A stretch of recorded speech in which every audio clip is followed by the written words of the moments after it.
Mungkin, sepertinya akhir-akhir ini Anda mengalami sebagian besar waktu Anda di tempat tidur, berbaring, tidak melakukan apa-apa, dan tidak melakukan banyak hal.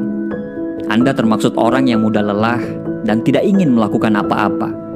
Dan mungkin Anda menganggap perilaku itu sebagai sebuah kemalasan.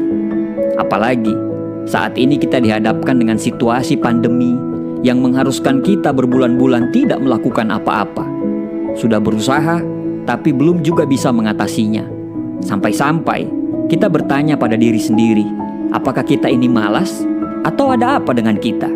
Ada istilah yang namanya burnout atau kelelahan mental. Burnout merupakan istilah yang digunakan untuk menggambarkan kondisi stres berat yang dipicu oleh pekerjaan. Burnout tidak boleh dibiarkan berlarut-larut dan perlu diatasi dengan tepat karena dapat mempengaruhi kesehatan fisik dan mental.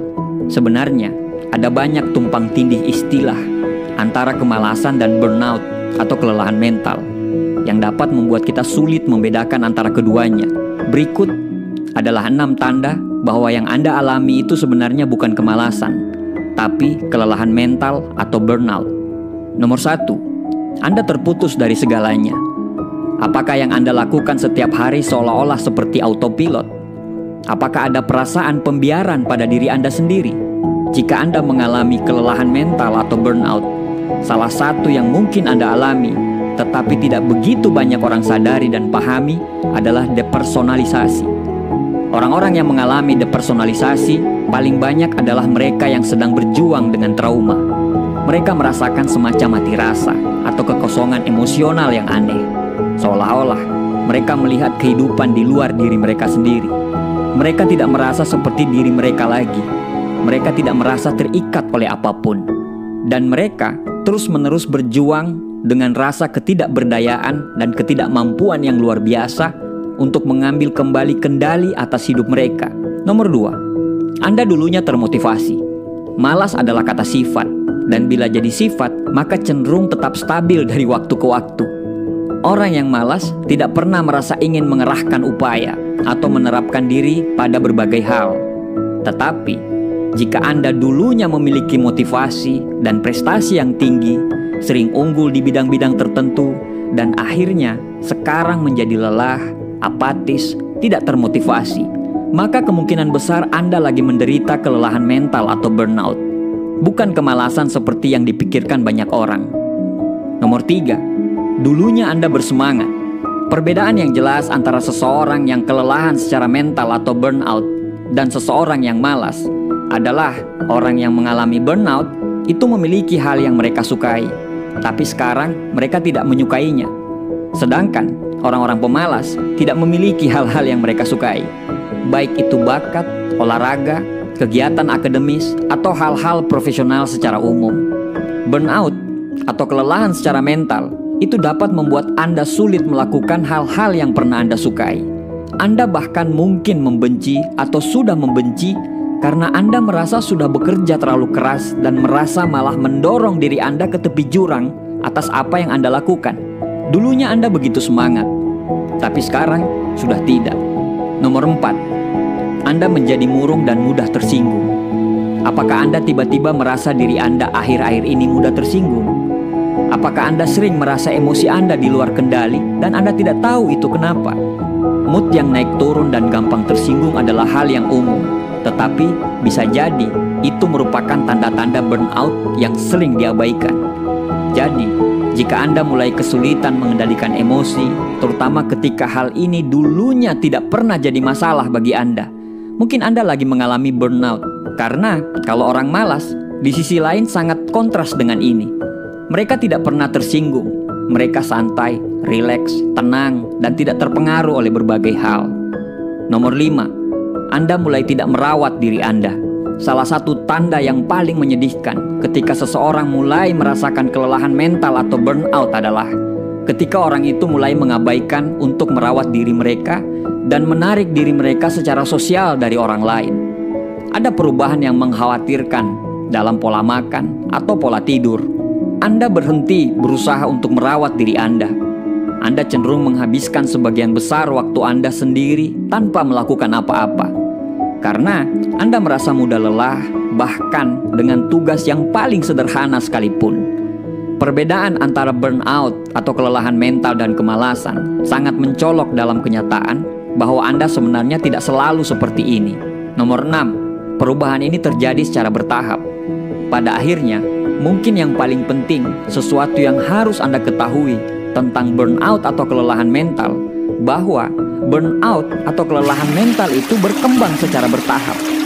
Jadi, semua poin yang disebutkan di atas, yaitu kehilangan minat dan motivasi, terutama dalam hal yang dulunya Anda sukai, merasa terlepas dari diri sendiri dan terputus dari segala sesuatu yang ada di luar, menarik diri secara sosial dan mengabaikan perawatan diri Anda, tidak akan terjadi begitu saja dalam waktu semalam. Studi menunjukkan bahwa sebenarnya ada 5 tahapan utama kelelahan dan makin lama makin parah. Mulai dari fase yang biasa, yang kedua timbul stres. Stres itu menjadi kronis, kelelahan, dan kelelahan itu menjadi sebuah kebiasaan. Banyak orang yang mengalami gejala pada tahap kedua ketika dia stres masih dalam jumlah yang sedang.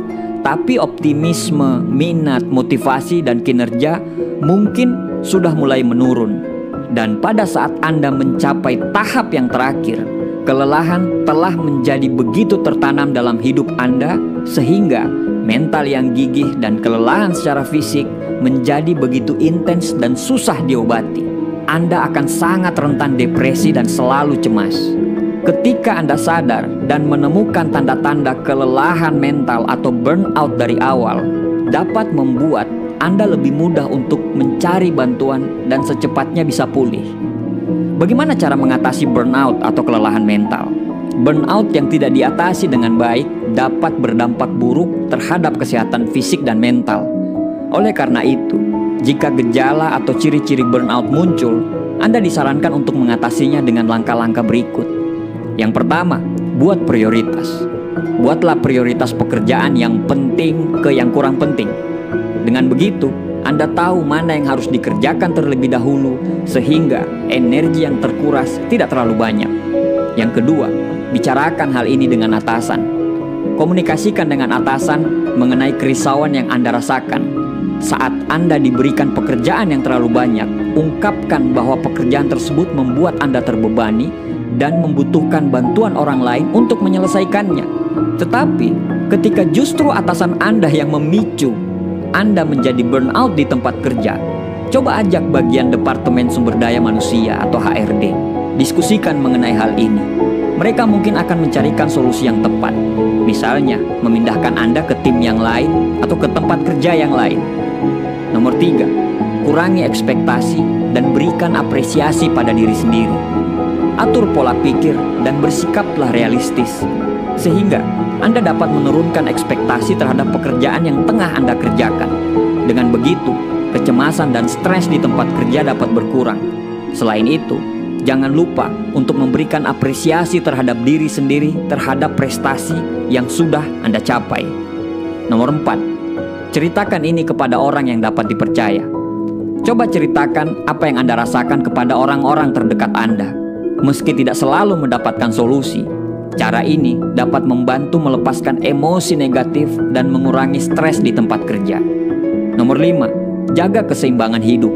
Anda bisa menjaga keseimbangan hidup yang baik. Anda juga perlu bersantai dan melupakan pekerjaan sejenak dengan pergi bersama teman-teman atau melakukan hal-hal yang Anda sukai seusai jam kerja berakhir. Hal itu akan dapat membuat pikiran Anda menjadi jernih dan Anda siap bekerja kembali keesokan harinya. Jika memungkinkan, ambillah cuti dan pergilah berlibur. Karena ini juga dapat membuat pikiran Anda kembali jernih, semangat, dan bisa termotivasi kembali. Nomor 6, ubah gaya hidup. Terapkan gaya hidup yang sehat dengan cara mengkonsumsi makanan sehat, rutin berolahraga, dan tidur yang cukup. Hal-hal ini dapat mendukung tubuh Anda menjadi sehat dan pikiran Anda lebih mudah fokus, sehingga menurunkan risiko terjadinya burnout atau kelelahan mental.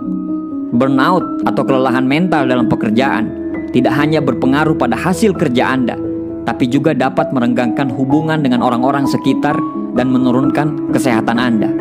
Oleh karena itu, apabila ciri-ciri burnout atau kelelahan mental muncul, segera atasi dengan cara-cara di atas. Jika cara tersebut telah diterapkan, tapi Anda tetap mengalami burnout atau kelelahan mental, coba konsultasikan kepada orang yang ahli atau psikolog. Anda akan mendapatkan penanganan yang tepat dari mereka.